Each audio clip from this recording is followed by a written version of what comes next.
अब आपको बताते हैं कि ये विमान हादसे क्यों होते हैं।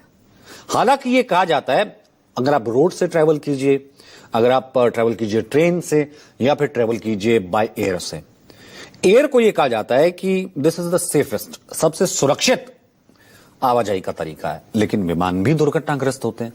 क्यों होते हैं?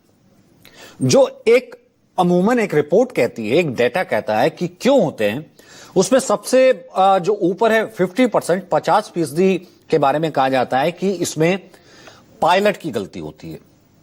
जो भी हुए हैं उसमें ऐसा पाया गया होगा। तो कुल मिलाकर के जो बाकी है कि पायलट की गलती है, तकनीकी खामी हो सकती है, उसमें 20% कहा जाता है। और खराब मौसम के कारण ट्रबुलेंट होती है, वो 10% होता है।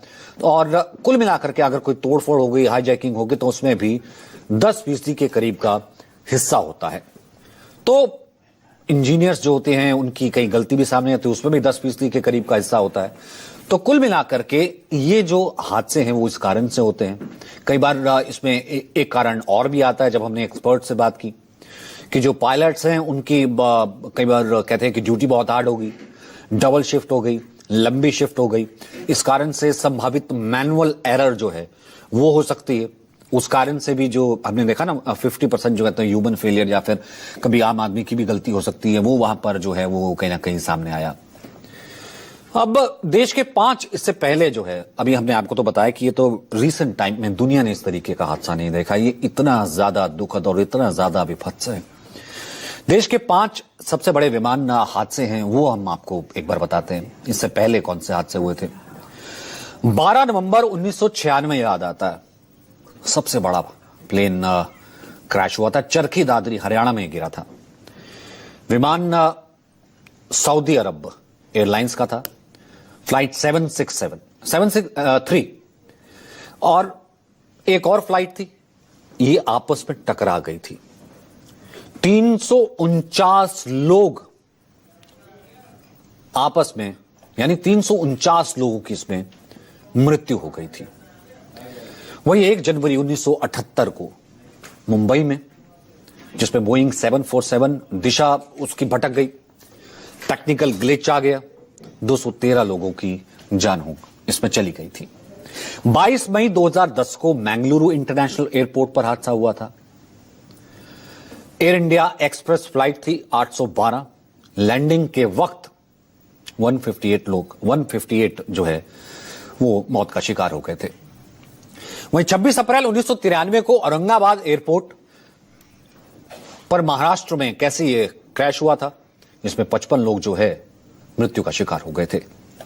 17 जुलाई 2000 को पटना का रिहायशी इलाका और विमान वहां पर भी जो है 737-200 लैंडिंग के ठीक वक्त शिकार हो गया। 60 लोग इसमें मौत का शिकार हो गए। 7 अगस्त 2020 को कोझिकोड केरल में air India express Boeing 737-800 runway से फिसल गया था।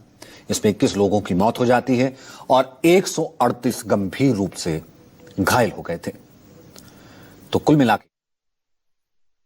ये विमान हादसे जिस तरीके से हुए हैं, एक बार फिर से ये कहीं ना कहीं हमें चेताता है, ये हमें बताता है कि किस तरीके से हादसा हो सकता है। और आज ये जो हमने आपको सच बताया, जाहिर सी बात है रीसेंट टाइम्स में इतना बड़ा हादसा नहीं हुआ है। उड़ान भरने के पहले हम कप्तान साहब हम लोग 10 बार एक चीज को रिपीट करते हैं, जिसमें गति को रिपीट करते हैं, फ्लैप्स को रिपीट करते हैं, चेक करते हैं, चेकलिस्ट करते हैं, और ये निरंतर चलता रहता है। मतलब मुझे लगता है कि विमान के उड़ान भरने के 5 या 7 बार पहले जब बॉक्स खोलते हैं, फिगर लेते हैं, क्रॉस चेक करते हैं, रिपीट करते हैं, चेकलिस्ट होता है, ये 4-5 चीजें हम लोग लगातार करते रहते हैं कि ये गलती से भी अंधा भी नहीं भूल जाए, इसलिए उसको हम लोग बार बार कहते हैं। तो अभी तक कोई भी ऐसा तथ्य प्रकाश में नहीं आया है जो इन सब चीजों का उल्लंघन करते हुए दिख रहा है। और अगर इनमें से कोई तथ्य ऐसा उल्लंघन हुआ है तो मानवीय कारणों से एक होता है, और दूसरा जहां तक रहा तकनीकी कारणों से, तो तकनीकी कारणों का उत्तर आज आप नहीं दे सकते हैं, कोई नहीं दे सकता। जाहिर सी बात है, तकनीकी कारणों का उत्तर आज आप नहीं दे सकते हैं, क्योंकि पूरी दुनिया में अलग अलग इस तरह के हादसे हुए हैं, कई केस स्टडीज हैं। पूरी दुनिया में इस तरह के सैकड़ों लोगों की जान जो है विमान हादसों में गई है। हालांकि इसे सेफेस्ट मोड कहा जाता है, लेकिन फिर भी ऐसे हादसों को बिल्कुल पूरे तरीके से नहीं जो है नकारा गया है। 27 मार्च 1977 को इस वक्त आपके सामने ये हादसा हुआ था। KLM के 2 बोइंग 747 विमान टेनेरिफ स्पेन में 583 लोगों की इसमें मौत हो गई थी। 1985 का एक हादसा याद आता है। जापान एयरलाइंस की फ्लाइट 123 थी, जो कि पर्वत पर जाकर के क्रैश हो गई थी, जापान के एक पर्वत पर, और 520 लोगों की इसमें मौत हो गई थी। 1974 में एक हादसा सामने आता है। तुर्किश एयरलाइंस का फ्लाइट था, पेरिस के पास एक क्रैश हुआ, इसमें 346 लोगों की मौत हो गई थी। 1985 में एयर इंडिया की फ्लाइट थी, जिसमें 182 जो है लोगों की जान चली गई थी। वही 1 जून 2009 का हादसा सामने आता है, जिसमें 228 यात्री सवार थे और सभी की जो है दर्दनाक मृत्यु हो गई थी। अटलांटिक महासागर के ऊपर से ये गायब हो गया था। तो कुल मिलाकर ये कह सकते हैं कि इस तरीके के ये जो हादसे हैं, इन हादसों को पूरे तरीके से टाला नहीं जा सकता।